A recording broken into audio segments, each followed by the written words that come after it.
It's Friday Night Live with Vince, pregame, postgame show. Your destination for top high school football previews and wrap-ups with Vince and his team. Buckle up and hang on for Friday Night Live.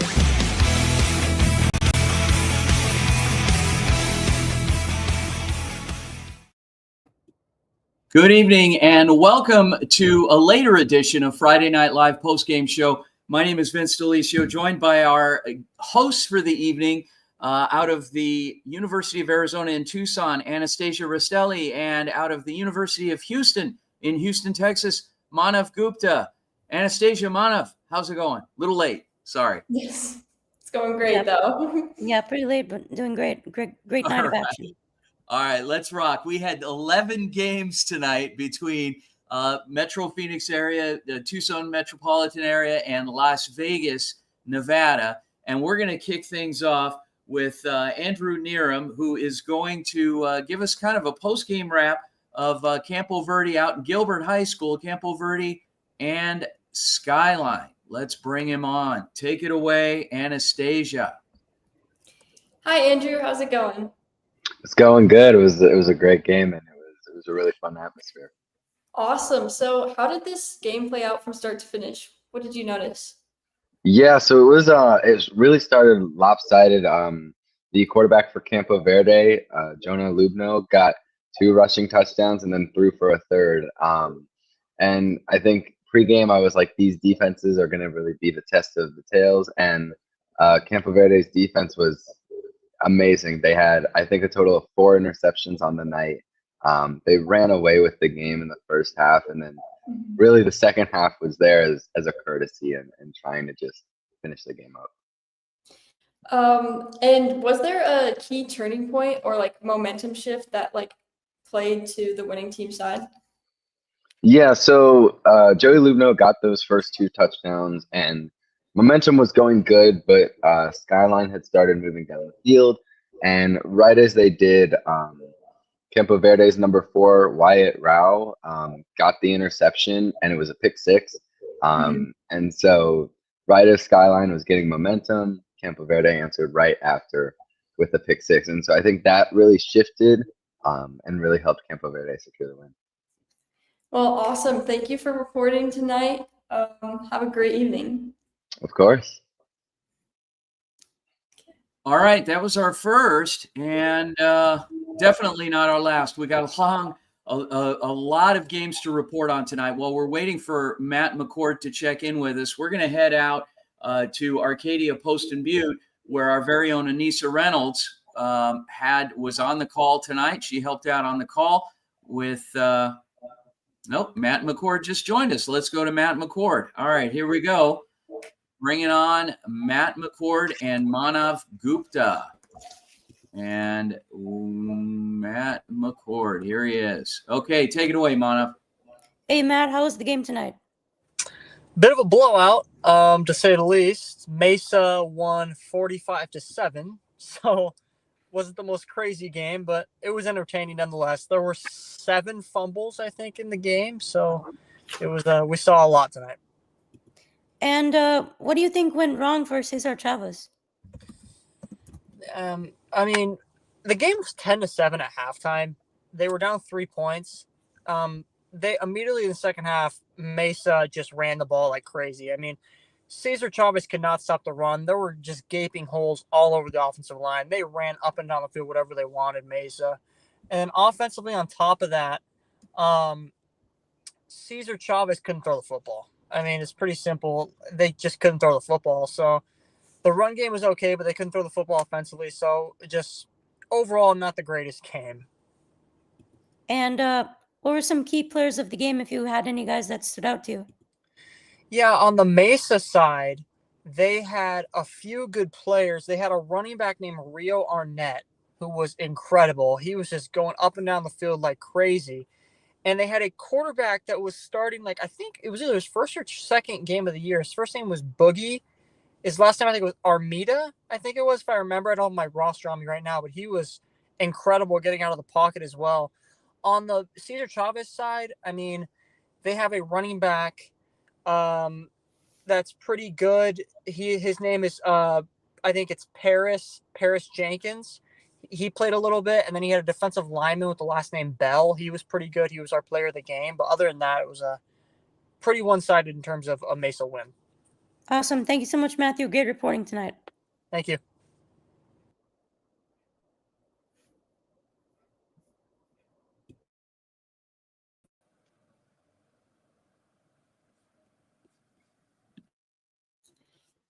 Hi, so this is Devin. He was at the Desert Mountain and Chaparral game. Devin, what a matchup. How could you sum up this game overall? It was definitely a rivalry game. There was a lot of intensity. It was a very close game. The final score was 16-6, and both defenses really showed up tonight. Mm-hmm. And was there a turning point that really changed the momentum of the game? What did you notice in terms of that? Honestly, no. Like, it was just a defensive stalemate almost the entirety of the game. There was a few points where Chaparral really could have took momentum. In the first quarter, on their very first offensive play, they had a trick play, double pass, 60-yard touchdown. And for a second there, it felt like Chaparral could have pulled away, but Desert Mountain didn't allow it. And then in the start of the second half, Chaparral actually had 2 red zone interceptions on back-to-back drives. And it felt like Chaparral could have got something going, but Desert Mountain's defense was just way too much for them to handle. And were there any key players throughout the game that you want to highlight? Yeah, definitely. Easton Connor, who just this season, he has proved to be such a stud. He's only a sophomore at Desert Mountain, and he plays both sides of the ball. He's really good middle linebacker, and he's a great running back. He was our player of the game tonight because he's just flying all over the field on both sides of the ball. Ryan McDonough for Desert Mountain High School, he was also he played incredible in the secondary. He didn't allow Chaparral's passing game to get going at all either. So just the defensive unit as a whole, really, for Desert Mountain stood out tonight. Well, awesome. Thank you so much for covering tonight's game. Yeah, thank you. Have a good night.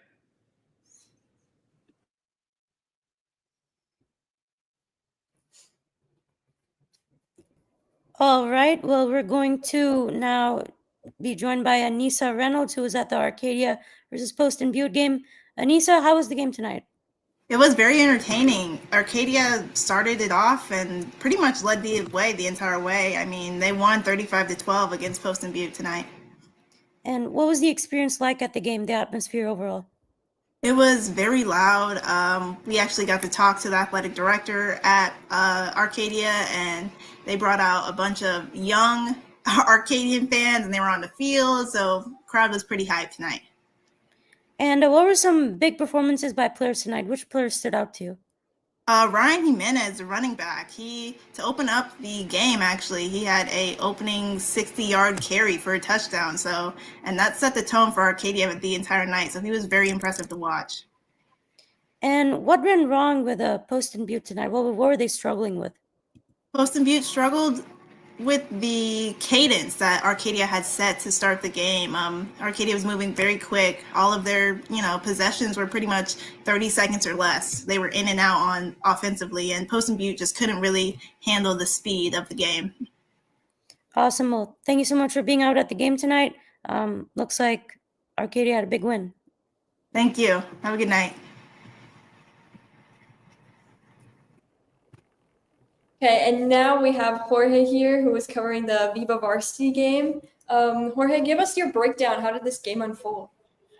Well, it was a game that was really dominated by Brent Franklin. They ended up winning 35-7, and so the score doesn't really tell so much the domination, but I mean, they were able to control the ball. The game went by in a blink. It was over at 9:05. That's how well they controlled the ball. That's how well they ran the ball today. So that's what really stood out to me in this game. And where do you think their strength was, on the defensive or offensive side? Definitely. I mean, both. Like, the defense held Ironwood to 0 points up until the fourth quarter there. I'm sorry, the third quarter, and it wasn't until the third quarter till Ironwood got its first points. But really, the offense shined, and particularly this kid Stather from Ironwood. I'm sorry, let me get his name right here. Yes, Talon Stather here. Sather, I'm sorry. He had 3 catches for 67 yards, 2 touchdowns, but his biggest play was a 79-yard punt return where he lateraled it to his teammate. They almost got a touchdown out of it. So he was all over the field. He was playing both sides. He really stood out today. Well, that's awesome, Jorge. Thank you so much for covering tonight's game. And now we're going to head over to commercial break.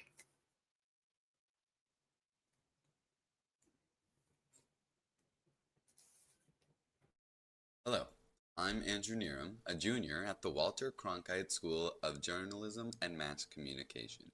I'm excited to show the Varsity Sports Show everything that I can offer on any side of production as I express my love for this business throughout the fall of 2025.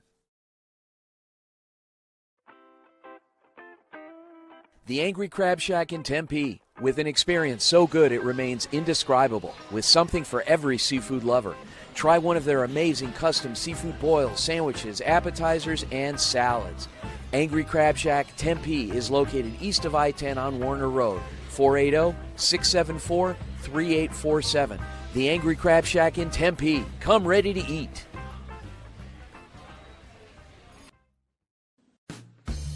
APAC is your one-stop source for all your automotive and heavy-duty air conditioning parts, supplies, and equipment. They're family-owned and have been the Valley's go-to for all your auto AC needs since 1982. Whether it's for your everyday or vintage car, commercial, or off-road vehicle or equipment, APAC has you covered. Call APAC, A-A-P-A-K, the AC experts at 602-254-1116 and ask for the Varsity Special to get 10% off your purchase.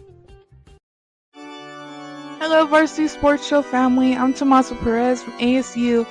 Join me as I bring you inspiring sports stories and updates from our Catholic schools, where faith, tradition, and athletics come together. Catch me live on KDOS 1060 AM, Saturdays from 9 to 11, and during Varsity Sports Show game broadcast.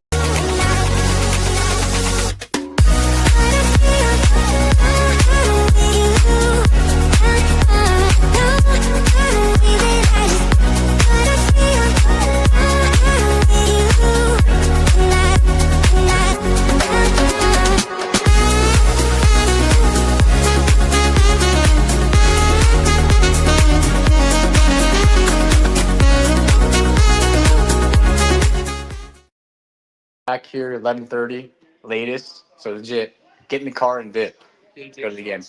But you guys can you can drink on the All right, welcome back to Friday Night Live here on the Varsity Sports Show. Really late night here, but had 11 games to cover. It was a record for us, and now we're joined by Antonio, who covered the Highland versus Horizon game. How was the game today? I mean, it was a great game tonight. It was a lot of fun. I mean, Horizon came out dominating in the first half, but in the second half, Highland really woke up and they won tonight, 24-20. How did you think they pulled it out at halftime? What changed? Yeah, I mean, the offense had, I think I want to say 3 first downs in the first half total for Highland, and they come out in the second half, and in 3 possessions, they score 3 times. They score 17 points alone in the third quarter. So they found number 8, Anthony Martin, the senior wide receiver. He had 2 touchdowns on the night, including the go-ahead, or I guess you could say winning touchdown at the end with around 8 minutes left. Got a 40-yard receiving touchdown, so he was a key player for them. And what was the atmosphere like? Looks like it was a pretty close game in the second half. Oh yeah, it was a fun game out there for sure, because it was the homecoming game for Horizon. So they were stands were packed and they were loud all game, but a little bit more quiet towards the end when they lost. But it was very hype and close game. And what was, I guess, the biggest moment of the game for you? Something that I guess really surprised you? Yeah, I can give one for both, but I think the biggest moment was that 40-yard touchdown to Anthony Martin at the end of the game. It was a great play action pass, and it really just switched the whole momentum. And then another big play was probably the last offensive play for Horizon, 4th and 11. They had an open receiver, but he just was not able to get his feet in bounds, and that would have continued the game. So if he would have got his feet in bounds, it might be a different story. Yep, awesome. Thank you so much, Antonio. Great game tonight. Thank you. Have a good one.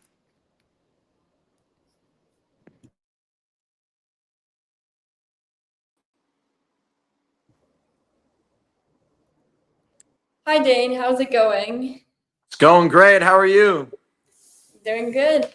So, Dane, this one stayed close right until the end. What stood out to you most? Yeah, this was a really awesome game. Hopefully, we get this one outside of just NFHS. It was an awesome game. Arizona Lutheran comes out on top on homecoming night. Sebi Guy, our player of the game, was just an absolute phenom out there on the field. He was running the ball, catching the ball. He was doing everything you could in a really run-heavy offense with Arizona Lutheran. It was a battle of the defenses over there. First half ended 7-6. Arizona Lutheran stayed on top because they blocked an extra point from Parker, and special teams really came down and decided in the end and ended 19-12. So it was a great game. And what were some key players that you watched tonight? Yeah, like I was saying, Sebi Guy was probably the most impactful player. Of course, Xavier Rodriguez, the quarterback, plays a huge role. He's kind of the brains behind that whole triple option wing T type offense they got going on over there. Liam Enter too. I mean, he's just a dog. He's that close range type of running back. He hits the hole and he just carries everybody in the hole with him through it. But it was a heck of a game. Parker did a great job airing the ball out as well, but they just weren't able to capitalize when they needed to. And Arizona Lutheran came out on top on a pretty electric homecoming night. Ton of fans, ton of alumni. It was an awesome game. That's awesome. Well, thank you, Dane, for covering that game tonight. Yeah, thank you so much. Thanks for having me on. All right. Well, now we're going to be moving on to Keithan, who had probably one of the standout games of tonight. Red Mountain versus Mountain View. That was one terrific game. How was it out there? I mean, it was easily the game of the year for me personally. In all the games that I've covered, you kind of hear it in my voice just a little bit. That was just a lot of loud calls, a lot of excitement. It was a homecoming night. It was packed to the gills. It felt like a playoff game. And how did Red Mountain pull this off at the end? Well, Red Mountain, just to give a very like a Cliff Notes version of the game, Red Mountain went up 17-0 to start the game. Mountain View answered back with 22 unanswered. We go into the second half. Only points scored were a touchdown at the beginning of the fourth quarter by Red Mountain. Kai Jackson, little rushing touchdown at the end, and that's all she wrote. Mountain View was just unable to get anything going in the second half offensively, and that's credit to Red Mountain's defense. They were incredible in the second half. And who was I guess the player of the game for each side? Well, like I said, Kai Jackson, 2 touchdowns on the game. He was incredible for Red Mountain. And then on the opposite side of the ball, Talon Arnett for Mountain View was excellent. 2 touchdowns in his own right and 2 incredibly difficult touchdowns. Was incredible. It was it was an electric game for both sides. And I hope these teams somehow meet each other in the playoffs later down the line. I understand the rankings are a little off, but it was excellent. It was so fun. And was there one big play that really stood out to you? Was there something that you'll really remember? The opening kickoff going for 80 yards is pretty cool, but I think the heartbreaker was the interception at the end of the game. Goodman threw, it was around the 15-yard line. They were going for a little tight end mid-screen, and it fell right into the hands of a Red Mountain defender, and they just drew out the clock, and that's all she wrote. Awesome. Well, great reporting, Keithan. Thanks so much. Of course. Have a good one, guys. And looks like we're going to be heading out to a commercial break now.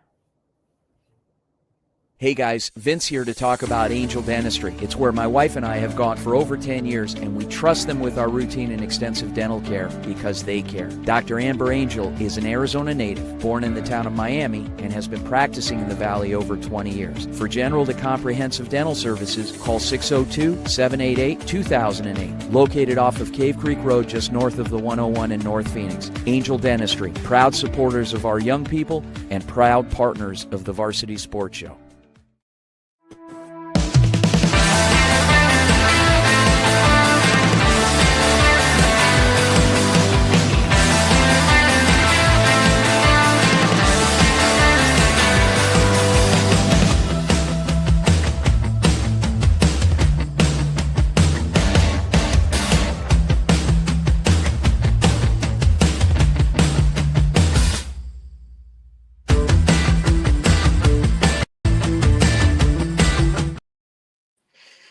Hi guys, welcome back to the Friday Night Live post-game show. We are here with Spencer. Spencer, Desert View came out pretty strong. What did you see from them tonight? Indeed, they did. They had some interesting strategies. I believe it's called some kind of side kick. Was I can't remember the exact name of it, but that was one they brought out quite a bit. And also, like they had very strong offense indeed throughout the whole game. So that was very hard to step up against. And what was the atmosphere like that game? Despite like the Dorados not doing as well as we might have hoped, the fans were still having a great time. It was very electric. People were having a great time, and so I think overall it was a good experience. And what do you think both programs will build off of this performance moving forward? I think well, I'd say the Jaguars they have another win under their belt. They'll keep moving forward, keep use this as another good motivator, and I'd say the same for the Dorados. It'll definitely be a good motivator in a different sense, but still all the same. Well, awesome. Thank you so much, Spencer, for covering tonight's game. Of course, thank you.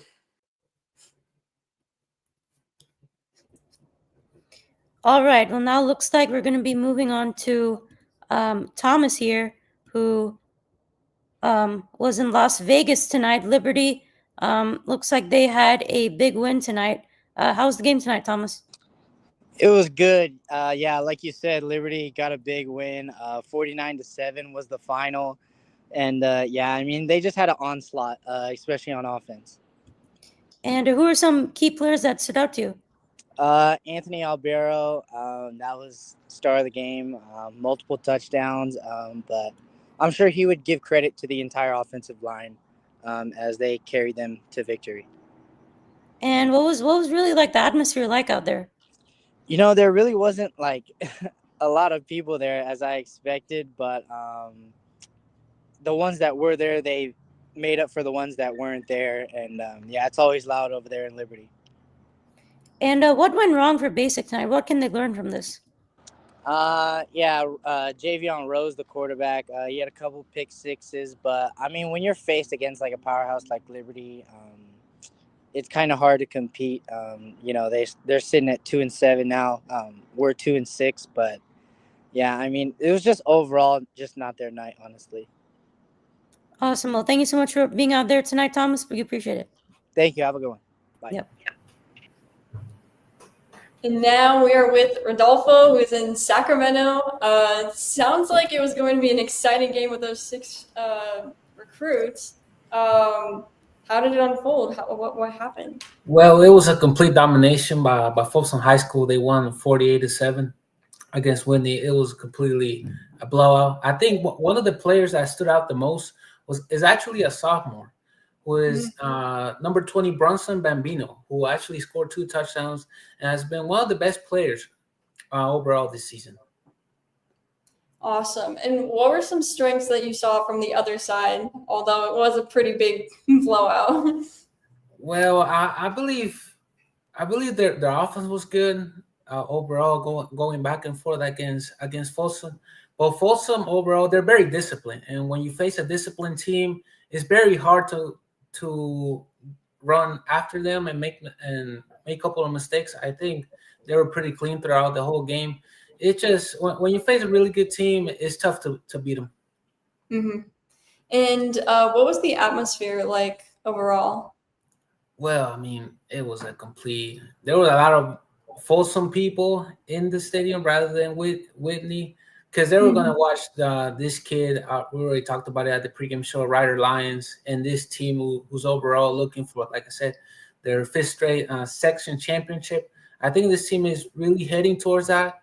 We'll see how it goes throughout the season as the season unfolds, but they're a really good team. Awesome. Well, thank you so much for covering that tonight, Rodolfo.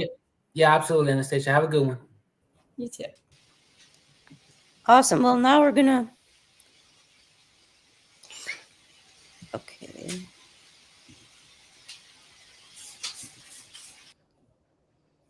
Awesome. So here, now we're going back out to Vegas.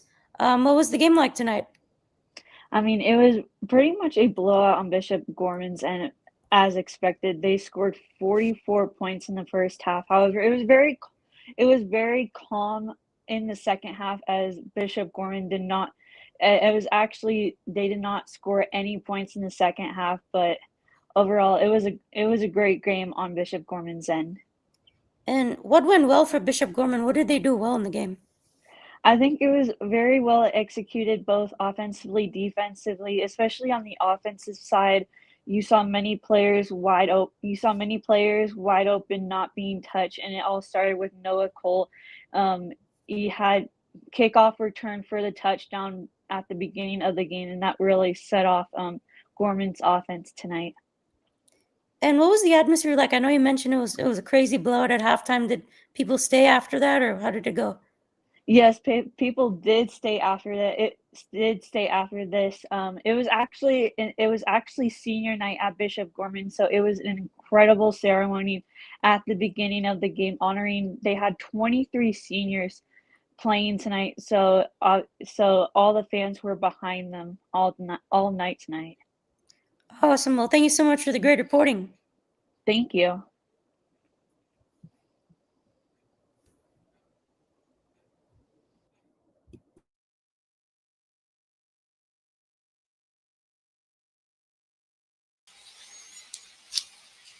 And now we're heading out back to Texas.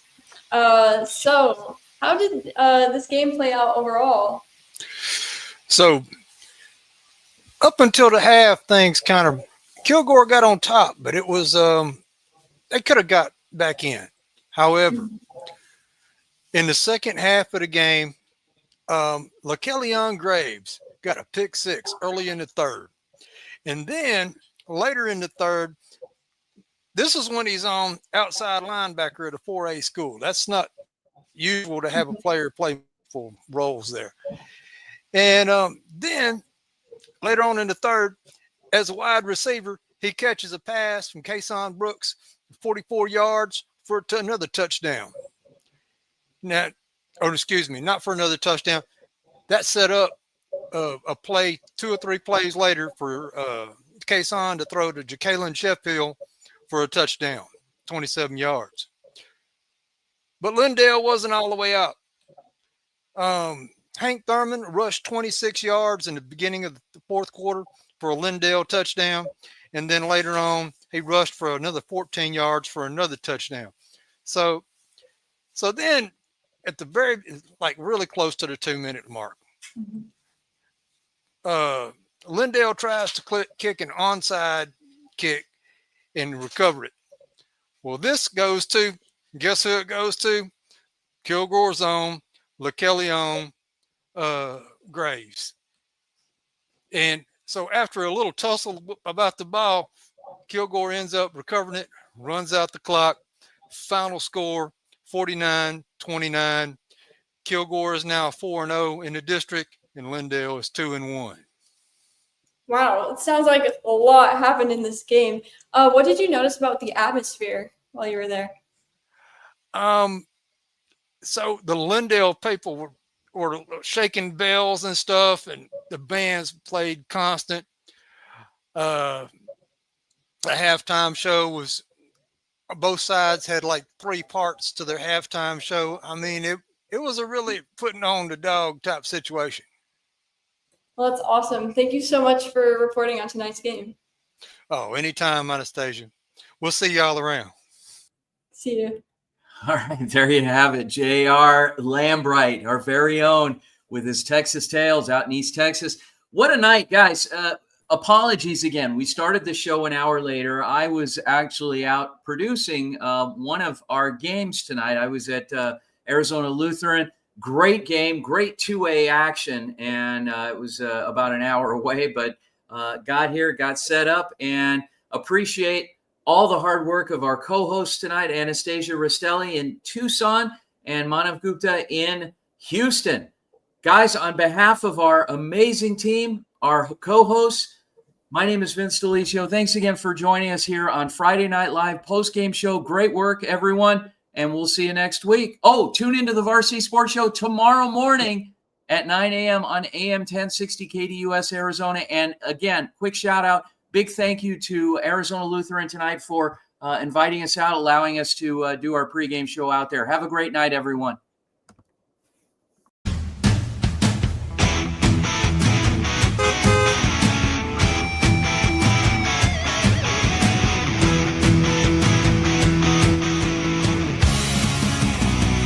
It's Friday Night Live with Vince, pregame, postgame show. Your destination for top high school football previews and wrap-ups with Vince and his team. Buckle up and hang on for Friday Night Live.